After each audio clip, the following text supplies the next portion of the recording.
নারায়ণগঞ্জের রূপগঞ্জে পৃথক স্থানে অভিযান চালিয়ে ১৭০ পিস ইয়াবা ও ৪ কেজি গাঁজাসহ ৪ মাদক ব্যবসায়ীকে গ্রেপ্তার করেছে পুলিশ। এ সময় মাদকের কাজে ব্যবহৃত একটি প্রাইভেট কার জব্দ করা হয়। শুক্রবার ৭ মার্চ রাতে ও শনিবার ৮ মার্চ ভোররাতে উপজেলার চনপাড়া ও রূপসী এলাকা থেকে তাদের গ্রেপ্তার করা হয়। গ্রেপ্তারকৃত মাদক ব্যবসায়ীরা হলেন রূপগঞ্জের চনপাড়া পুনর্বাসন কেন্দ্রের ৮ নম্বর ওয়ার্ডের মকবুলের ছেলে ইলিয়াস, কাঞ্চন পৌরসভার তারুল এলাকার আবু সাইদের ছেলে কাউসার মিয়া, সাজ্জাদ আলীর ছেলে কাজী ফয়সাল, মুল্লুক চাঁদ মিয়ার ছেলে শরীফ মিয়া।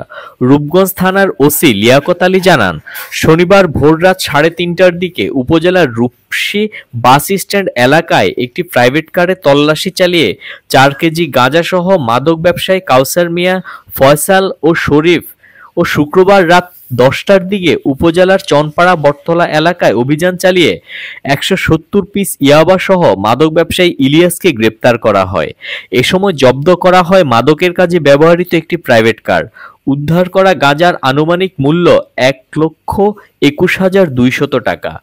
এ ঘটনায় রূপগঞ্জ থানার মাদকদ্রব্য নিয়ন্ত্রণ আইনে নিয়মিত মামলা রুজু হয়েছে। পরে শনিবার দুপুরে গ্রেপ্তারকৃতদের ৭ দিনের রিমান্ড চেয়ে নারায়ণগঞ্জ আদালতে পাঠানো হয়।